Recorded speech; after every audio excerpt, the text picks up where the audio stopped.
I'm Sophie and I love books. I'm Rudi and I love movies, and this is It Was a Book First, the podcast about book-to-screen adaptations. Today, we're trying to provide for our families by hosting a podcast and discussing Margo's Got Money Troubles, an Apple TV adaptation of Rufi Thorpe's novel of the same name. If you're new to this show, I'm Rudi Greenberg, and I've been covering movies, TV, and music for 2 decades, most notably at the Washington Post. And I'm Sophie Vershbow. I'm a culture writer writing about books across the internet at places like Esquire, New York Magazine, and beyond. On this podcast, we explore the how and the why now behind adaptations. Sophie reads the books, we both watch the show or movie, and she tells me about all the differences. So consider this your spoiler warning. At the end of each episode, Sophie has a very important choice to make. But before we get to that, Sophie, did you watch or read anything good lately?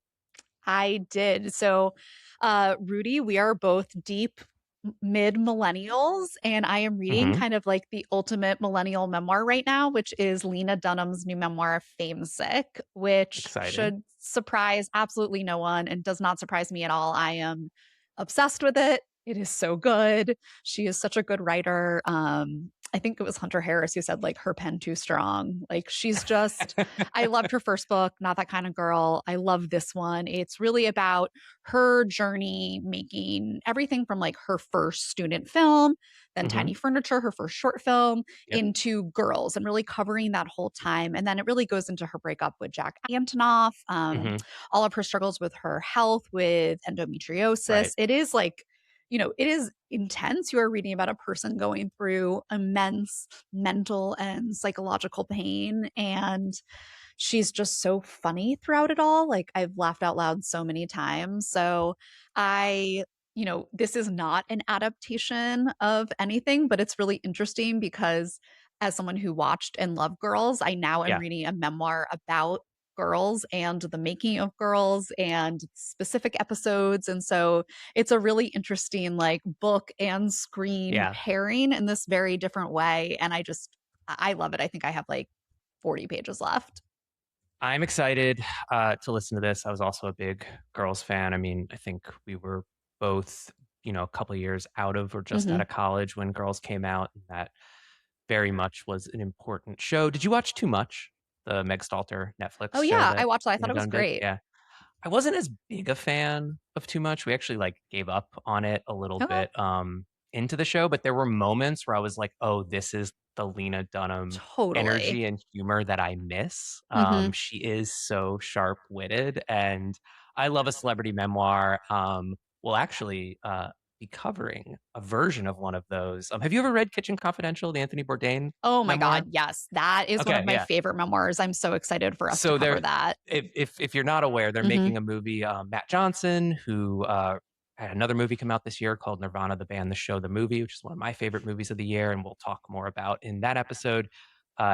He's doing a biopic of Anthony Bourdain with Dominic Sessa from The Holdovers, starring as Anthony Bourdain, and it just kind of takes place in that summer where he's a chef in Provincetown.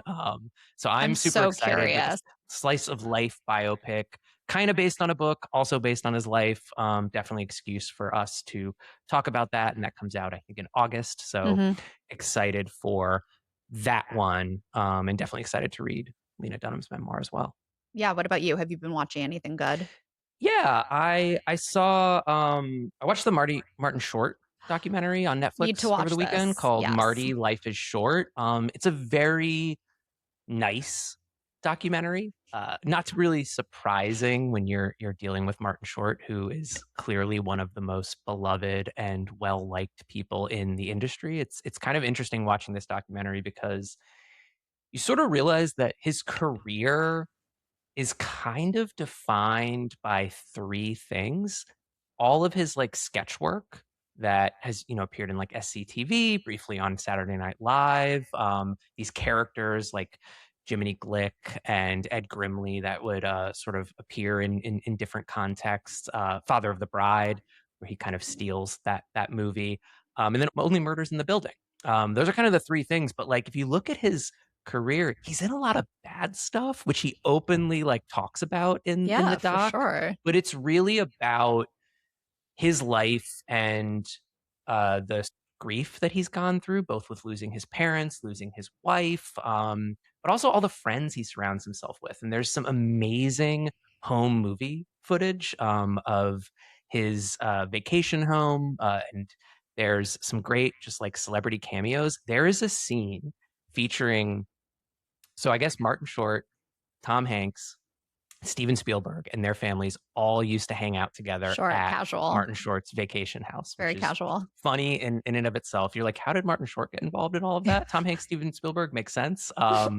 There is a scene where Martin Short is Ed Grimley, Tom Hanks is Forrest from Forrest Gump, and they reenact a scene from Butch Cassidy and the Sundance Kid, and it is directed by and shot by Steven Spielberg. Incredible. And it's the kind of on a family vacation. Well, right, it's the kind of thing you assume like celebrities would not do. Like they would not perform as their characters in this very goofy way on vacation, but they very much do. And it's like this kind of thing where you're like, I can't believe I'm seeing this. It's sort of like remarkable, and there's a lot of really cool stuff like that.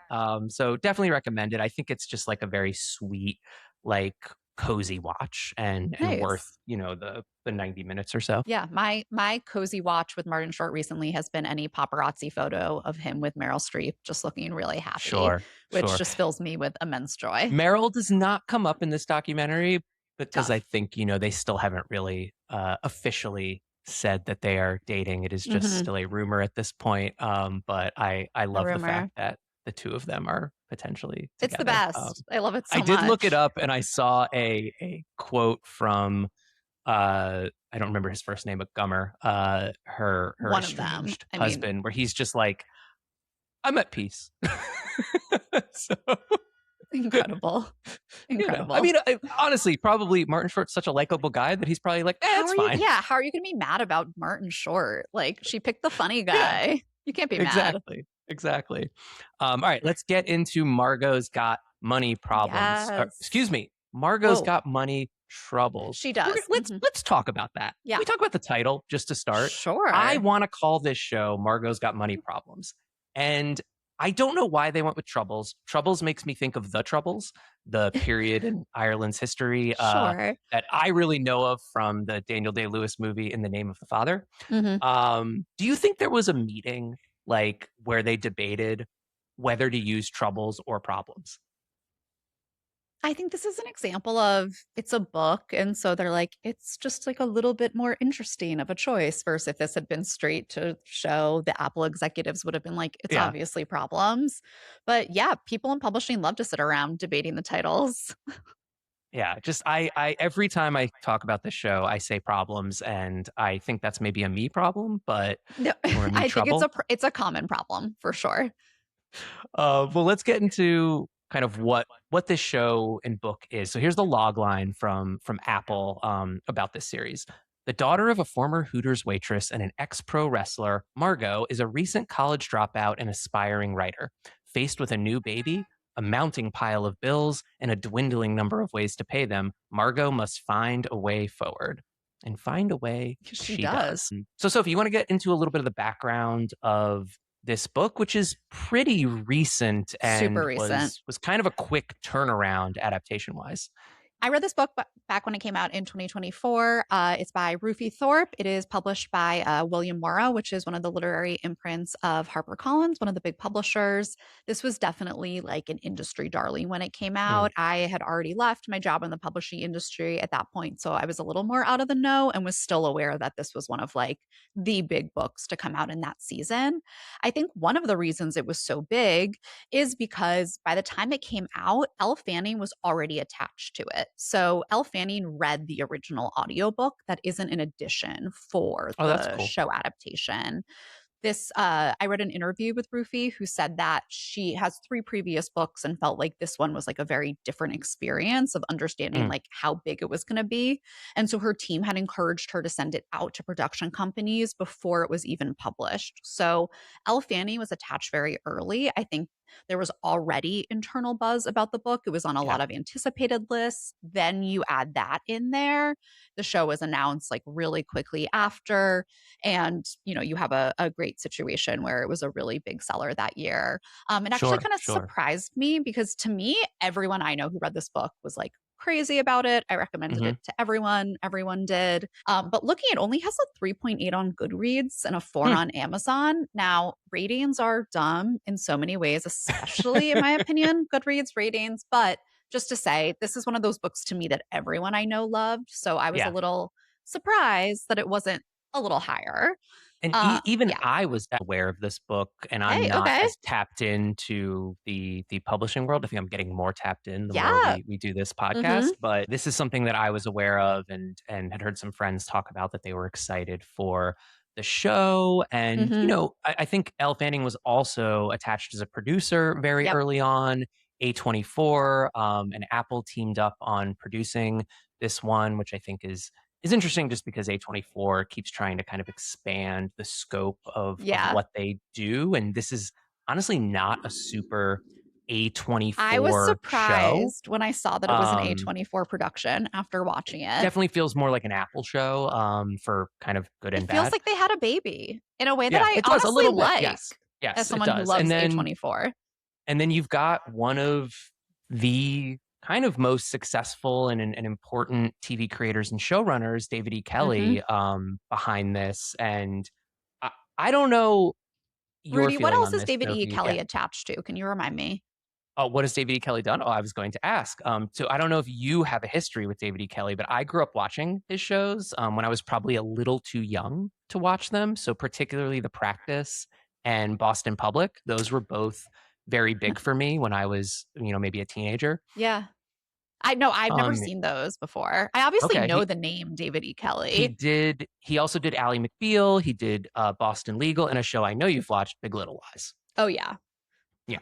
Which, and then one of the biggest sort of adaptations. Yes. He's been in kind of adaptation That's right. That's why I knew that name. Recently, his most recent show of his that I watched was another Apple TV show called Presumed Innocent, which is also based on a book and also a movie. That was pretty bad. And is something we'll talk about in a future episode as well.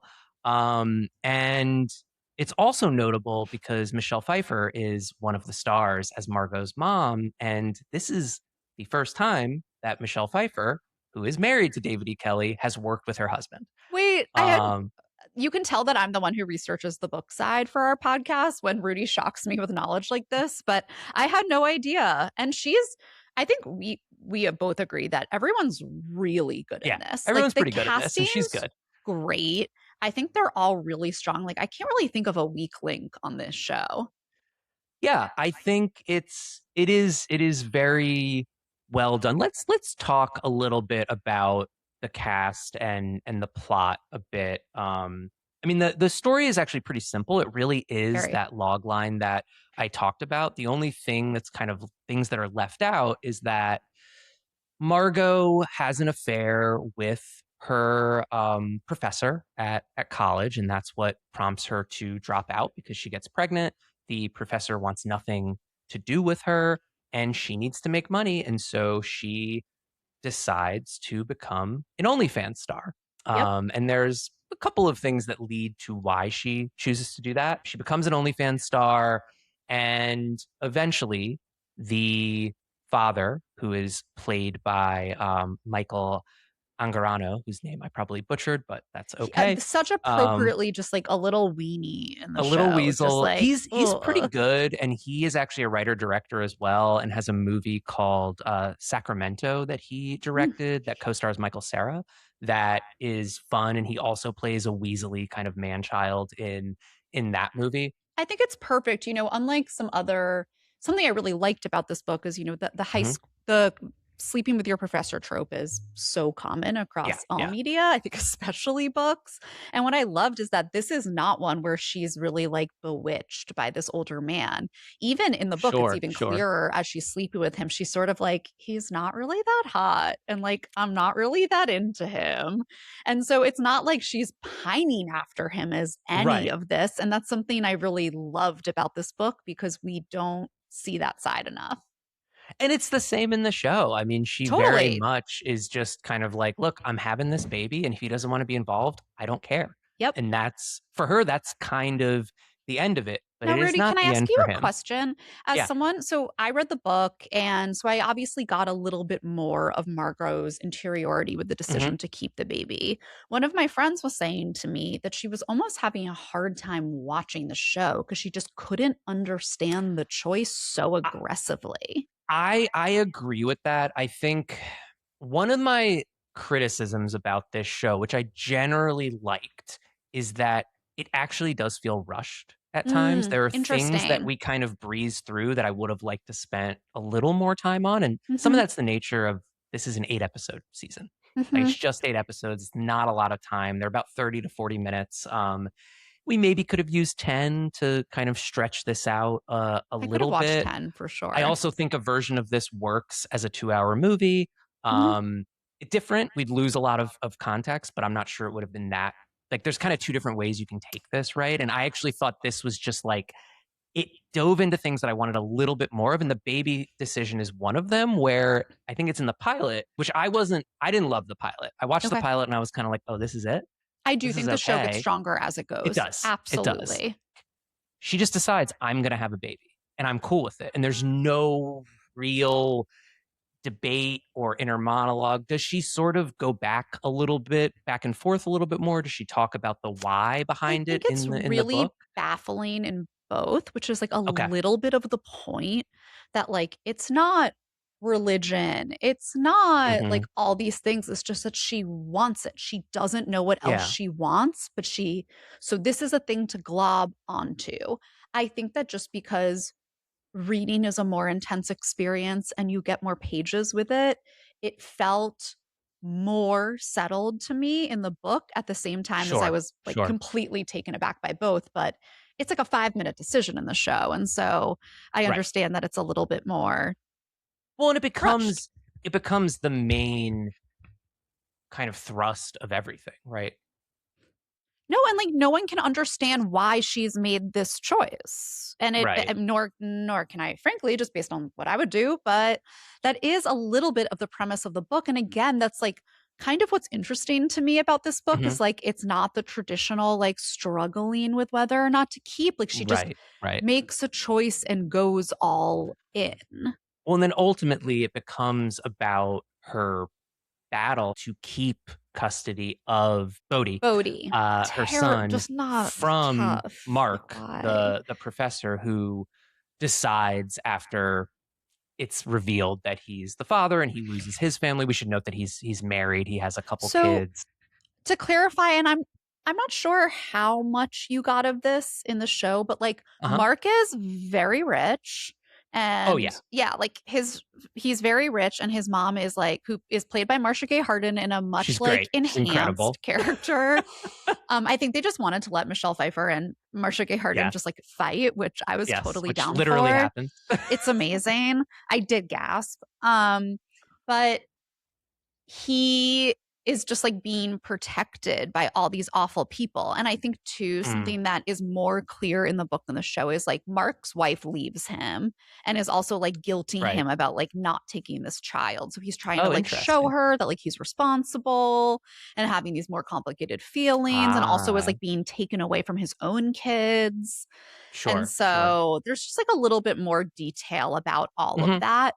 But essentially the show is about Margo trying to figure out how she was going to provide for this child financially and how she is Yes. going to justify her ability to do it and to do it in the way that she has chosen to, which is OnlyFans. Yes. And I think a really crucial thing, neither one of us is a parent, but it is pointed out 1,000 times, like in the book, that she does OnlyFans because it allows her to stay at home and she does not have to pay for childcare.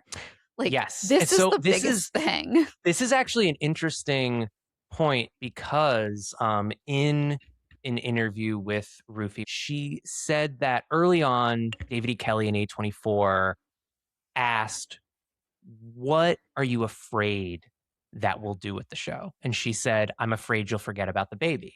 And what I think the show does a very good job of, and that I clocked a lot, is accounting for where Bodhi is and who is taking care of Bodhi. 1,000,000%. It's on my mind the entire time I'm watching the show. Every time Margo is on her own, I'm wondering, where's Bodhi? There's who's just a taking care tiny of bit of Bodhi. "if I had legs, I'd kick you" in this, just Sure. like a teaspoon. No, I will say, and so that is too something I really clocked in the show that sort of gives a different vibe than the book. So this is television. The whole thing is a bit more candy coated and like glittery and cute. The book really makes you sit in her financial stress and also spends a lot more time showing how she builds her audience on OnlyFans. And I am a social media professional in my professional corporate time. Like, I know how exhausting it is to build social media followers, and they really, really capture that. They capture more of like how much work and how much she's doing things that she might not like feel as great about and like certain messages. It is shown in the show, but in a less obvious way, that she starts on OnlyFans as telling men based on dick pics which Pokemon their dick looks like. And you get so much of that in the book. Well, and that's because she's a writer. She's a writer. Think that's the thing that's so interesting, is that she approaches OnlyFans as a writer. And so let's talk a bit about Margo and Elle Fanning and the OnlyFans of it all. So I think Elle Fanning, I was talking to my wife about this last night as we finished season 1. Elle Fanning as an actress is someone that I don't think I had a lot of awareness of until recently, despite the fact that I've probably seen her act a bunch. I obviously was well aware of her sister Dakota Fanning, who is kind of less prominent these days. Elle has kind of usurped her sister a bit. Elle used to play the younger version of her sister in things. Rudi, have you ever seen, I think it's maybe one of Elle Fanning's first like not baby roles. It's a movie called Somewhere. It's a Sofia Coppola movie. That's the first time I remember seeing that at the Angelica with my mom and being like, who is this really cool girl? I have seen that and I totally spaced on remembering her in that. It's like, I wonder if I confused her with her sister at times, and maybe that's why I didn't think of her as her own thing. The Great is really the first where she plays Catherine the Great on the Hulu series. She's the awesome first time that I really like clocked her, and I know she's in Super 8, the J.J. Abrams sci-fi movie. She was, I thought, pretty good in A Complete Unknown, the Bob Dylan biopic from a couple of years ago. And of course, she's fantastic in Sentimental Value, and she got an Oscar nomination for that. She's also really funny in, I think she's wonderful in Predator Badlands, which is the latest Predator movie. And she plays a robot that is mostly cut in half for most of that movie. So she's kind of just like a body, and sometimes she's legs. She and her sister just seem like they're having a really good time in Hollywood. Like they're always at parties, like enjoying themselves. I just think she's incredibly delightful in most stuff she does. And I think she really embodies this character in a great way. Like, I'm not sure when I read the book, I could quite picture Margo, but this doesn't feel wrong in any way. Like, it feels really right.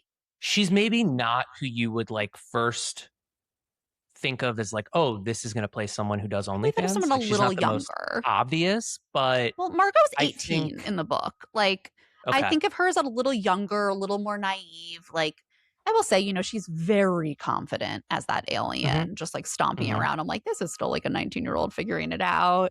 But, that's like the Hollywoodification of it all. Like, I think I would just pick someone a little, I don't know, just like, less confident. But she's great. I think she's great in it. Good. She handles the dramatic moments in this a lot better than I think the comedic moments, which are kind of few and far between. I wanted this show to be a little funnier. It's a dramedy, but it's not really like it's not like laugh out loud. There's no jokes. It's kind of like a smile, I did laugh at one line. I wrote it down somewhere. It's something that Kenny, her stepfather, says.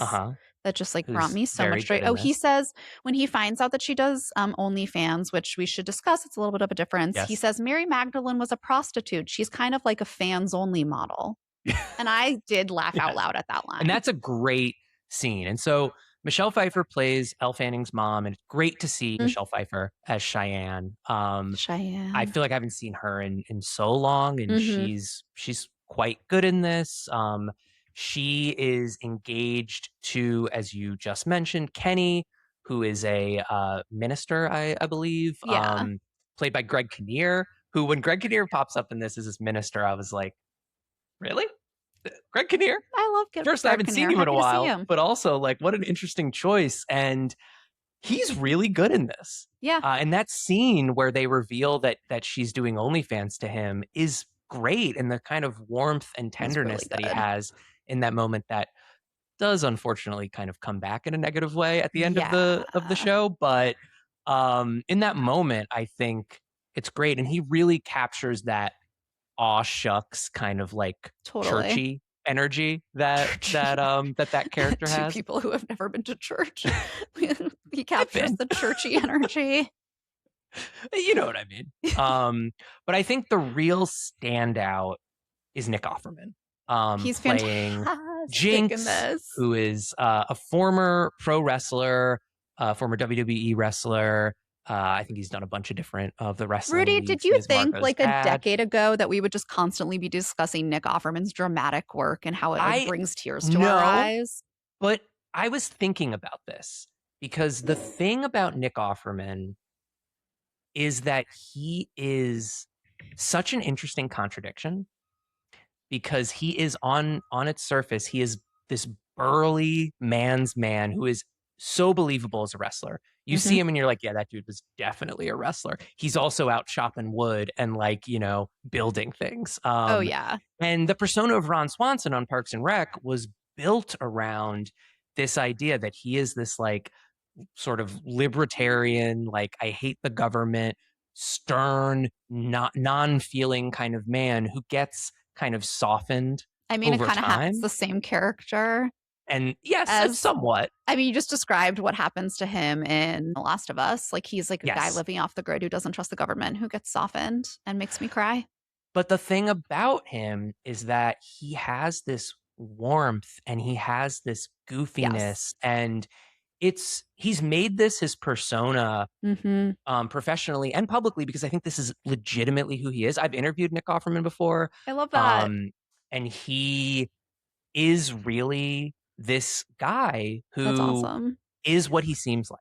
He projects this idea of masculinity that, yes, he builds things. He works with his hands, but he's also incredibly sensitive. He's he's been married to Megan Mullally for many years. They met doing theater together in Chicago. They're proudly child free. Like they have had this wonderful working relationship, and he brings a lot of goodwill to roles, sort of the way like a Tom Hanks does, where like we are a bit inserting like our feelings about him, but it does inherently just give me extra empathy for the characters he's also, playing. if you take the facial hair off of him, he kind of suddenly becomes a slightly different character. Like he plays the president in Civil War, and he is a little bit more stern and like authority-ish in that film. But yeah, I think he's doing wonderful work, and his character is really important to the story. So Jinx is kind of washed up. He's been sort of tossed aside by his I guess second wife and that family. And he's a heroin addict. He's a drug addict. He's in rehab when we first meet him, and he gets out of rehab and shows up at Margo's door. He hasn't been in Margo's life for most of it, but she writes to him and says, I'm having a baby. And he shows up at her door and ends up kind of being the Manny for a few episodes. And it's, again, really endearing. And he's so helpful. And, her roommate, Susie, played by Thadia Graham, who, by the way, is Irish, which blew me away. I actually weirdly knew that. Did not expect that. Who is a kind of like cosplayer, and also happens to be like the biggest Jinx fan, it seems. That is an addition to the show. Okay. She doesn't know who he is in the book. She's like watching all his videos and stuff. She's like a super, super fan. Shows up at the door and really becomes this like wonderful figure in their life, kind of helping Margo raise this kid. And also is the one who brings up the OnlyFans idea, because he mentions another female wrestler who's making more money on OnlyFans than she does wrestling, which is how Margo gets the idea in her head to pursue this. And then ultimately, Jinx becomes kind of the crux of the kind of downfall of the story and why we get into this custody battle. But yeah, he's great. I'm waiting for him to get his Oscar chance because I would love that. I think it's coming one day. Someone's going to find a really meaty role for him. The only thing that kind of bugged me at times that you can't erase the Nick Offerman of it all. When he giggles, it's like that is Nick Offerman. And there's just like his giggle is so unmistakable that you kind of like get taken out of it for a second, but I'm like cool with it because he's so good. No, he does a really good job. I think the show really sort of like picks up steam once he gets there. Yes, absolutely. And I think he's just such a great addition to this he's just ensemble. Operating at a level slightly above everybody else. He's just very good. He's really good. It's also, I will say, like Rufi Thorpe wrote such an interesting character in Jinx. Yeah. I remember feeling like I had never read a character like that before. And so I feel like this was a really great opportunity. And it's like cool that they didn't hire, a wrestler or something. They like found a person who could do this. About. Yeah, they considered. And yeah, I think it's great. Speaking of wrestlers, we also get so the book, a brief appearance by Nicole Kidman in a couple episodes as a professional wrestler. Yeah, that's like a thing that's basically completely invented for the show. So in the book, pro wrestler turned lawyer. Nicole Kidman. In the book, her lawyer for the mediation is just like some dude. It's not Nicole Kidman, who like very randomly just seemed like she wanted to be involved in this. Well, she's a producer, so I guess maybe apparently she wanted to be the mediator first, and then they decided to expand. It's his sister in the book who's like not real like super involved, and so they just combined the two characters, which I think was perfectly smart. Like didn't really impact anything. I mean, it's like kind of unnecessary. She's like giving a little bit of Laura Dern in Marriage Story. Like, yeah, she's just like she's not that good in this. Like, it's like a caricature. It's not a full character. I love Nicole Kidman. She lets me know it's time for my movie every time I go to an AMC. Like, I appreciate that. We come to this place for magic, but she just this was not like, magic. She's fine. I mean, it's like funny that she's like Australian as a character because I think she just didn't want to do an accent. Yeah, rare. We get the Aussie accent. I know. We get at first I'm like, oh, why is she doing? Oh, like, she's Australian. They explain it right away so that we don't even have to question whether or not she's just doing a bad American accent. Yeah, and while we're talking about the legal system, I should probably say that some of this goes down very differently in the books. At the end, there's like a very dramatic court scene. Well, so there's a lot of this show. I had to keep reminding myself that David E. Kelly was the creator and showrunner. I was like, this is a David E. Kelly show? And then we get to the final episode, which is the sort of culmination of the legal dispute between Mark and Margo, which is kind of escalated in a variety of different ways. Jinx has broken his hand. Michelle Pfeiffer's character Cheyenne literally like punches Mark's mom. There's this whole battle at this point over custody for Bodhi, and we get this insanely ridiculous, very David E. Kelly court scene that apparently is probably not like super real, but there is some reality from what I understand that family court is a little wacky. I wanted to ask about this because he literally goes around in like a King Solomon situation and is like, hold the baby. Does the baby like you? Hold the baby. I thought that happened in like TV. Like what? That guy's so good, I will say. Like he just walks out, like, he never sits down, and he is just like running around the courtroom, pointing at people, asking questions. There's no testimony. There's people in the audience get involved. It is bizarre, super maximalist. But you know what? Happen? I enjoyed it. I don't know if it happens to that extreme. I've never been in a family court situation. Really? That surprises. Yeah. Is in family court or has been, and you've seen this, please let us know because we're curious. But that was probably the most unrealistic thing. Yeah. But also like kind of worked. It's I mean, I couldn't look away, but yeah, in the book, basically they get the report about how she's doing at home. They say she's competent. It's all handled in mediation. Where they change it is they make Mark want to have a relationship, even if Margo is fit. So in the book, he's basically like, if they say that you're fit to be a mom, you're fit to be a mom. End of story. Oh. And in the show, he says like, even though you're fit to be a mom, I want custody. And so that's where they get into this battle. And so both end with Mark having like very limited visitation, but the drama of that court scene and everything is very much added for the show, very much added in the David E. Kelley way. And then I mean, this is the same guy who did Ally McBeal and had the famous like CGI dancing baby. Oh, even I know about that. Yeah. You know, like this is pretty like toned down for him, but it's very dramatic and very funny and weird and like again, at the whole time I'm watching it, I'm like, this is so stupid, but I'm really enjoying it.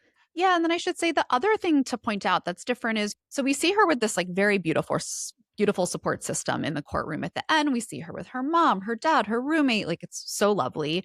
And then, you know, Mark says to her, I am not the one who reported you to CPS. And we find out that it was Kenny, her stepfather. I have to admit, I, you know, read the book a little while ago, and that was like one thing before I did a book refresher. I was like, oh, Kenny. Yeah. I was surprised by that too. Where there is a differential is that the mom is in support of it in the book. Oh. So the mom, Michelle Pfeiffer's character and Elle Fanning's character have a very sort of different relationship. In the book, it's a little bit more combative. Like the OnlyFans stuff. It is in the show too. I mean, it's more combative. Strange, the OnlyFans stuff comes out before her wedding, and her daughter is not invited to her wedding anymore. So all the stuff in Vegas of them having fun and having these bonding moments is invented for the show. And then she's fully in support. She's like, yeah, like we needed to like have this check run on you, like totally in support of it, and fully defends Kenny. So she is certainly not there at the end, like looking at her and Bodhi lovingly. Well, that's really a changed relationship in the show. And I wonder if some of this is because there's going to be a season 2. So they are making another season of this. It sounds like from what you've been talking about, there's maybe a couple of things that really didn't get touched on from the book in the show that they might try to address in season 2. But the story as we know it is kind of wrapped up. And I think that they're trying to like probably set up what do we do for a season 2, and having that conflict between Cheyenne and Kenny makes a lot of sense for a season 2. Having Mark get visitation a couple times a month also makes sense to keep that character you know, involved and keep that conflict up. So I get it, but I too was like, Kenny, I thought you were a good guy. I was so mad at Kenny because I like Kenny so much more in the show than I did in the book. So I was really disappointed in him. But yeah, so they save a pretty major part of the book for what is most likely going to be season 2. It sounds like they're officially getting a season 2, which is great. They are. So there is a love interest in the book who is not introduced here at all. His name is JB, and he is one of the people whose dick pics she Pokemon rates on OnlyFans, you know, the beginning of all true love stories. And in the book, and I'm actually not going to give away all the details of it because really no need to. We'll talk about that in season 2. Yeah, we'll talk about that in season 2, but there's a whole long distance relationship and some future opportunities for them to work together in business. But they really come together. I mean, it's a fully fleshed out love story. And I read Rufi Thorpe say that they sort of tried to put this into the show, and ultimately it was just too much to try to fit into one season. She felt that the back and forth between that, especially so much of that being typing to each other and phone calls, was just too distracting. And so I think they put in a really nice Easter egg for book people at the very end of the show. You see her in a scene typing and seeing some large donations come through in her OnlyFans page, and you can see that one of them is JB. So that's setting up that relationship for season 2 in a way where I will say I have a bit of a pet peeve sometimes that shows invent love interest for the show. And I think it's really interesting that they did the opposite here and took it away. I did not miss it at all. I think it's a really great idea to leave it for season 2. Yeah.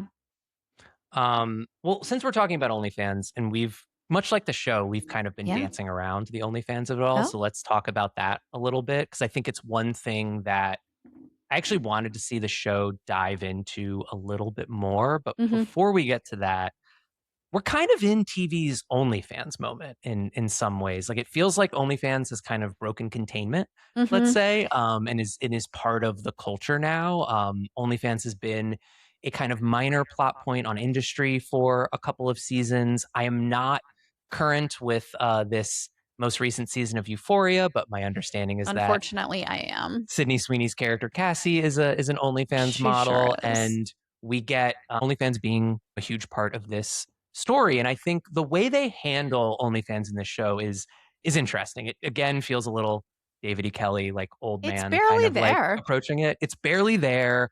I think if we want to talk about like also some favorite episodes, one of my favorites is Grudge Match, which is episode 6, which is really Rudi, the only that was my favorite. That was my favorite episode. That's the episode that like kind of dives into the OnlyFans thing the most. It is where she meets two OnlyFans creators, one named Wang Mangler, played by the rapper Rico Nasty, who actually has a song in the show. Oh, fun. And Succulent Rose, played by Lindsay Normington. And she collabs with them to try to get more followers. But what's interesting, or more fans, I guess, what's interesting about how they approach OnlyFans in this is because she's a writer, she's trying to approach this in an artful way. That is kind of throughout the storyline, talking about how she's doing this. That is the same as the book. She creates a character, the Hungry Ghost, who is an alien who has come down to Earth and is sort of understanding everything about Earth. She's hungry. She gets herself painted like an alien, I think partly to maybe hide her identity a bit. That's, I think, at first part of it is to hide her identity. There's a lot of talk about when she's going to reveal certain aspects of herself. And some of the videos that they make for like Instagram or TikTok to kind of the honeypot, if you will, to get people to subscribe to the OnlyFans are a little ridiculous. I will say, as someone who works in social media, what did you think about those videos? I love the creativity. I think A for effort. Absolutely. I love the initiative they showed. Again, you get so much more of like the strategy, like of what they put in this whole sort of like narrative world they're building, which is something that I really love. Like they go more in depth into that in the book. I just buy that it would work. I don't necessarily buy that they will work either. I do ultimately think like the only thing more naive than her like having this baby was her thinking that she could keep these worlds separate and that people were not going to find. Well, and it's very quickly that everyone she goes discovers to a party it because and, this is and how the world she's works. Revealed. Like, don't be ridiculous. There is also this weird thing where she like seems to go viral because of her like dance. But like that, then they kind of just like drop the fact that she's viral. No, that like definitely that I did kind of I definitely laughed out loud when we saw like she had a viral dance. I was like, no, you don't. It's like all these people know who she is. She's like talked about for not even being an OnlyFans creator, just for like being I this love the teamwork personally. Character. I love like how the three, like all the stuff about how the three of them work together, and then like Jinx and her roommate are like building structures for her to reveal her vagina in. Like I will say, like, okay, I have an actual note in my notes document that says, go back and look if the book ends with her revealing her vagina. It doesn't, just FYI. But like, that's a real thought I had to have to myself. So they make like a vagina themed like spaceship, which again, like I love crafts. I love DIY projects. So I liked it. It's very convenient that Susie, the roommate, just happens to also be a cosplayer who has all this crafting ability and all of these like costumes and understands how to create these worlds that she wants to create. And of course, we get this like speech near the end where Margo is talking to her mom and saying that she's going to have this reveal, but she's going to do it in an artful way. And it's all about creativity. And I think that's great. But also, my feeling was we don't have totally time to fine. Well, it'd be totally fine if she was just like, we don't have time to unpack all that. They literally dropped that like porn is art with like 7 minutes in the show to go. And I was just like, I simply will not be unpacking this. Like, that's not for right now. Maybe next year you can like write more about this, but like we don't have time right now. Yeah. It's again, a little bit of that like cramming too much into this show. I agree with you. Like I thought it was 10 episodes, and when I was on 7 and saw like where it was ending, I was like, oh, I can't believe they're gonna like get all this in there.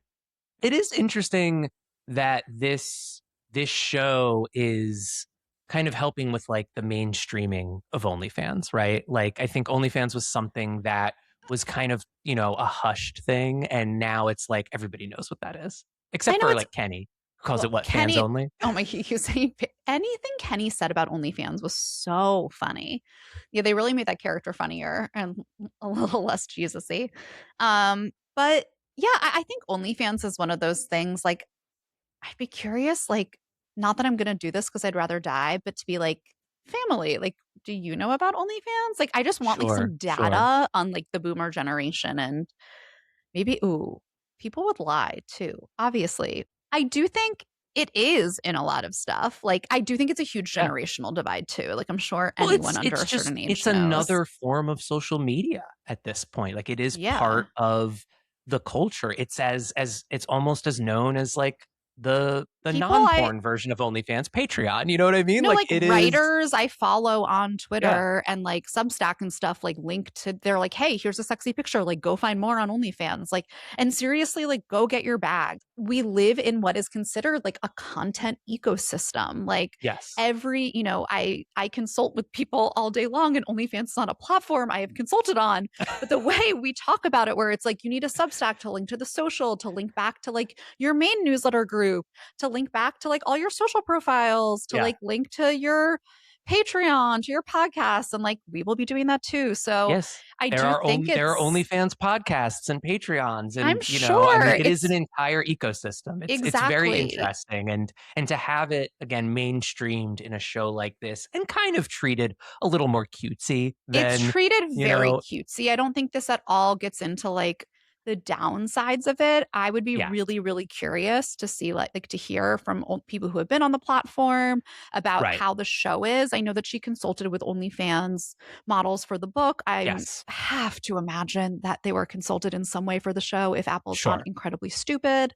But yes, it is certainly to a certain extent glamorized because you are missing a Yes. lot of the struggle that is much more closely laid out in the book. I think too, Hmm. you much more, in the show, she's in a 4-person apartment with college girls. Two Yep. of them move out to get their own apartment because honestly, I really felt for her roommate who was upset because she had like a pre-med final the next day and was like, your Yeah. baby's screaming. I was like, get out. Like, I'm so sorry. Like, Yeah. leave.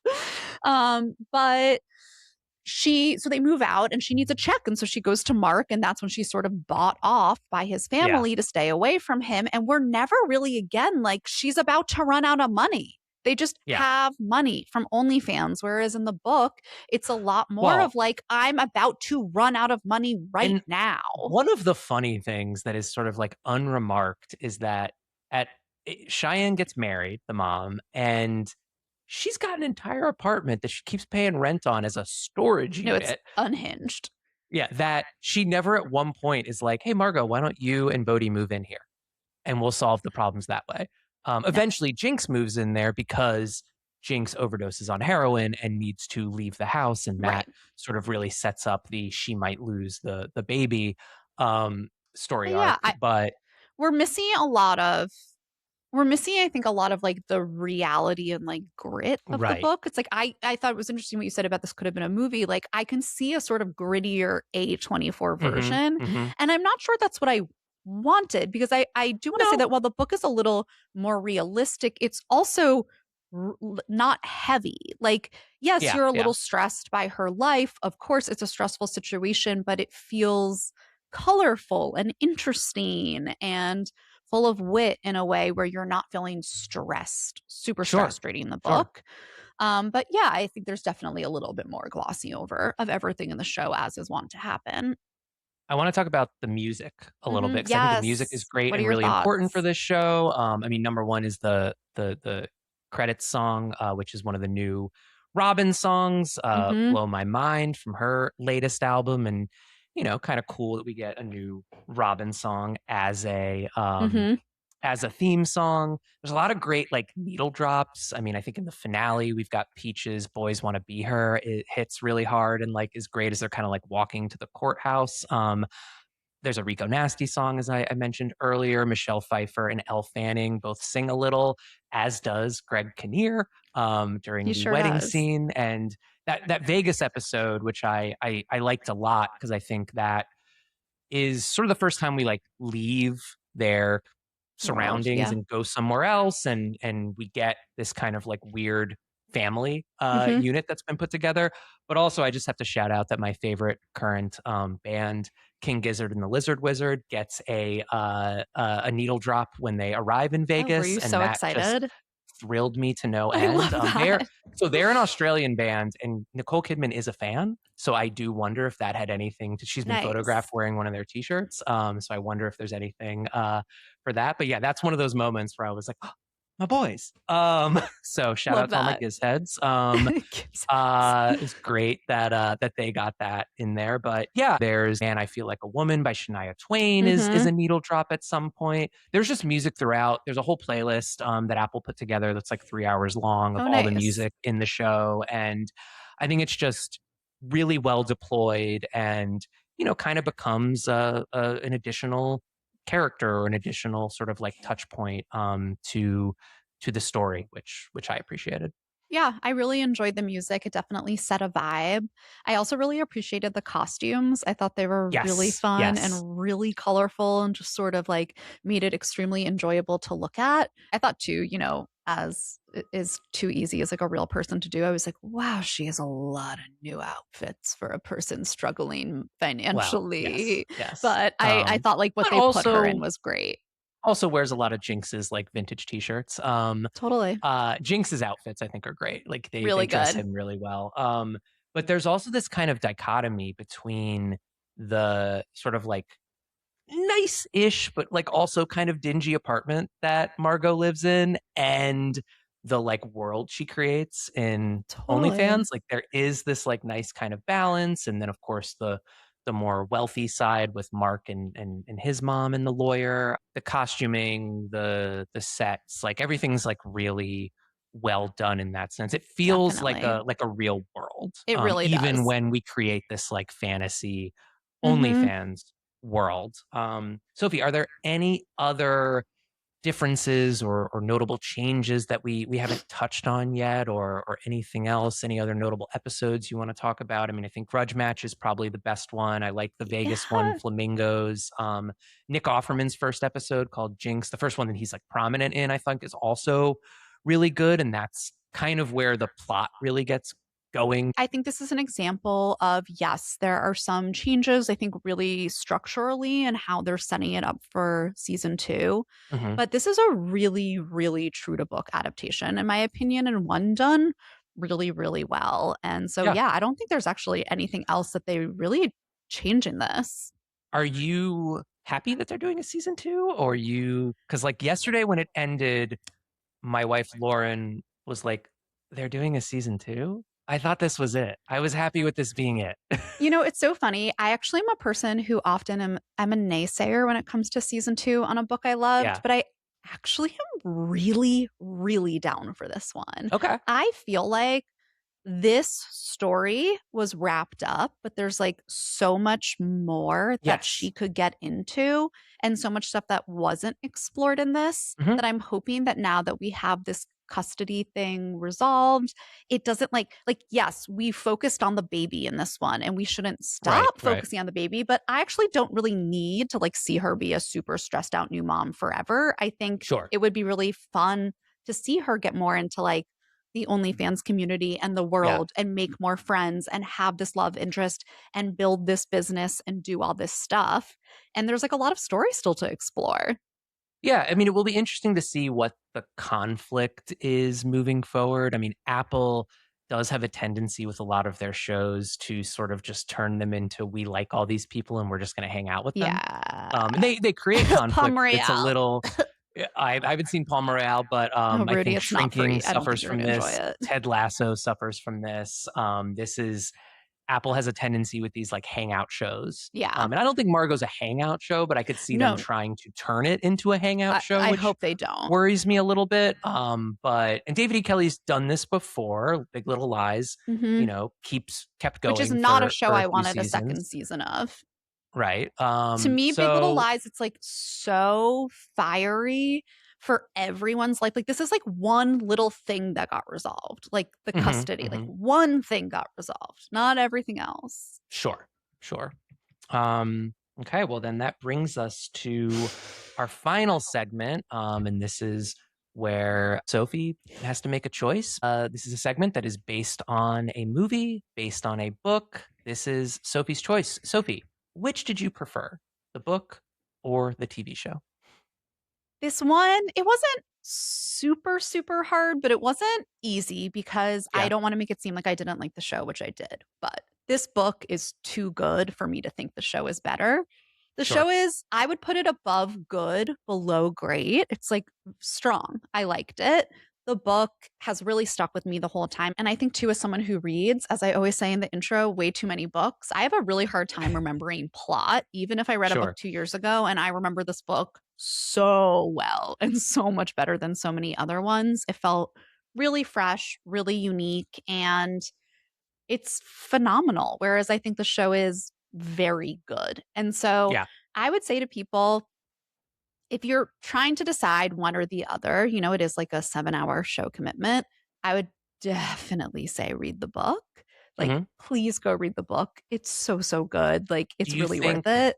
Do you think someone will get something out of reading the book if they watch the show and liked it? So I do. I still think it's worth reading it because there is so much stuff that's different in terms of like, you'll get the love interest, which you didn't have before. You'll get so much more of like the back stuff of the finances and the OnlyFans and all that. It's going to give you like a lot more inner workings and sort of like set you up more for season 2.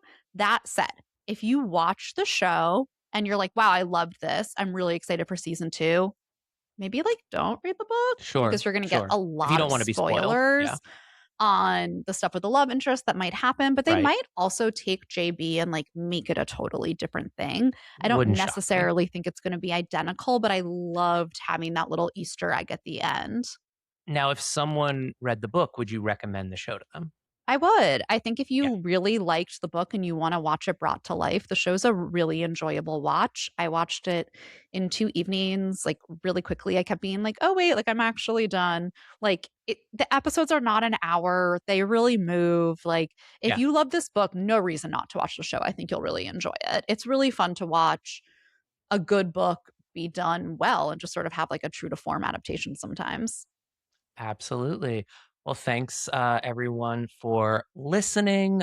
We will be back next week with another episode, and we will see you next time.